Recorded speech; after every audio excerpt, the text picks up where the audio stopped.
Today I'm going to talk about how rural America, how Western America, how Wyoming is depoliticizing carbon. So first, I'm going to start off a little bit of history. In 1893, Wyoming adopted its state seal. On it, a man holds a pickaxe in a nod to the important role mining played in settling the state. And throughout the West, this is the norm. Nevada's state seal shows a man pushing a work cart. Colorado's seal shows a shovel and a pickaxe, as does Montana's, Arizona's, California's, and Idaho's. It was the great mineral wealth buried beneath these lands that brought settlers out west. Gold, silver, copper, iron, coal. It was the mining of these minerals that created many of the first towns, spurred railroad construction, and drove economic development beyond the Mississippi. Mineral extraction was an important part of everyday life, braided in the fabric and culture of the American West. Flash forward 124 years, and mining is still an important part of life in Wyoming. The state is America's largest producer of coal, bentonite, trona, and uranium. We're top 10 in crude oil and natural gas. We have the best access to onshore wind in the country. Simply put, Wyoming powers the nation. The extractive industries pay billions in taxes to the state every year and generate thousands of jobs. And even during the last few years of low energy prices, natural resources, coal included, have continued to provide nearly 2/3 of the state's revenue. This means money for things like roads and schools, first responders, hospitals, prisons, welfare programs, and countless other government services. And we all benefit. We pay no state income tax, no sales tax on food. We have access to free education through the Hathaway Scholarship. For decades, coal lease bonuses have funded new school construction across the state. So while economic development and diversification is very important, without question, natural resources bring home the bacon. However, the extractive industries are facing unprecedented challenges, coal in particular. Mounting environmental concerns of burning of coal have many calling for the end of its use. So climate change, global warming, ozone depletion, all these terms elicit very strong feelings from citizens, business leaders, political activists, lawmakers, actually pretty much anyone with a pulse. And for decades, debate has been dominated and driven by this sort of us against them mentality. Democrats versus Republicans, miners versus environmentalists, renewable energy versus fossil fuels.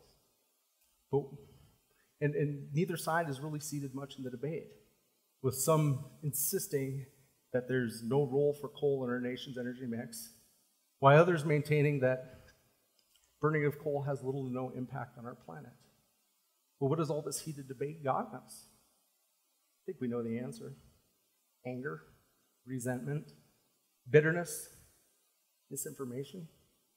But has it solved anything? Not really. Governor Matt Mead recognized this a few years ago and said, the time for debate over climate change is over. So, in coal-rich, deeply Republican Wyoming, this was unprecedented. And one might say, reckless. In a state that's lifeblood is natural resources, this meant casting politics aside and recognizing we're living in a carbon-constrained world. It's a social, political, and economic reality. But where does that leave us? In Wyoming, that meant focusing on solutions, finding that win-win. How do we keep coal as an important economic engine within the state while addressing concerns over climate change? About 30 years ago, I remember a news story. I am that old, a little older than I look, but I remember a news story talking about acid rain and basically how it was going to disintegrate the marble and limestone buildings in Washington, D.C. Well, that obviously didn't happen. That's because sulfur dioxide scrubbers were invented. The generation before that, it was smog and soot. These two are no longer issues due to bag houses which capture the tiny ash particles. Cholera and typhoid are no longer issues in the developed world due to ultraviolet treatment and filtration of water. With a proven track record, technology is the best way to combat an environmental challenge. That was the easy part. The hard part is how do you do this, and how do you develop an ecosystem where technology can be developed free from the cloud of politics and rhetoric. Technology is an engineering challenge. Climate change is a political football, and only by separating the two will you find real solutions. So the first step is we needed to identify and articulate that the most important goal was to reduce carbon emissions. Secondly, we needed to identify partners who shared the goal of finding technology solutions. And lastly, we needed to identify partners who believed in the vision. Nothing can undermine a great idea more than egos, grandstanding, and rhetoric.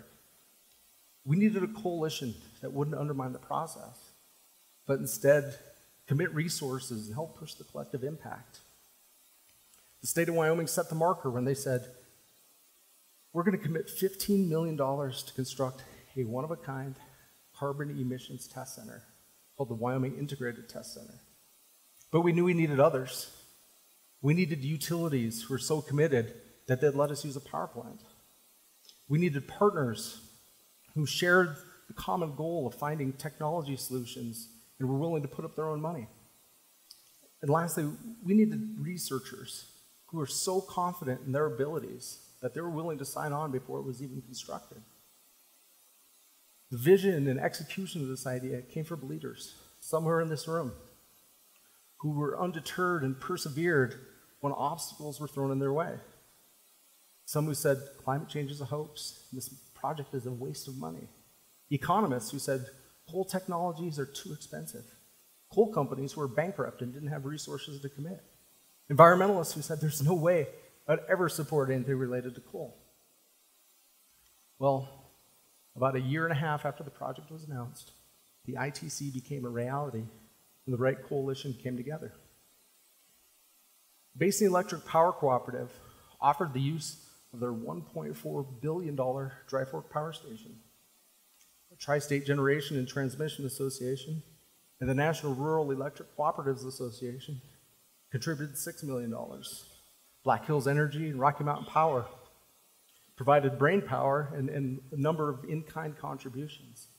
But lastly, the X Prize Foundation signed on to use the facility to host a competition that would award $20 million in prizes to the teams that are best able to convert power plant emissions into other marketable products. Right now, 27 teams from 6 countries around the world are working on ways to convert carbon dioxide into things like carbon nanotubes, cement, fuels, plastics, even shoes. Now we're talking about taking a liability and turning it into an asset. But the awesome thing is if successful, these technologies are transferable and can not only be used in power plants across the globe, but also other industrial facilities such as paper, smelting, manufacturing, cement. The sky's the limit. This somewhat unlikely group of allies representing private business, conservative lawmakers, cooperatives, and progressive nonprofits came together to put their time, money, and talent towards one shared goal: reducing carbon emissions. Wyoming, every day, shows that having a healthy energy industry and maintaining a clean and healthy environment are not mutually exclusive. The state was home to America's first national park, first national forest, and first national monument.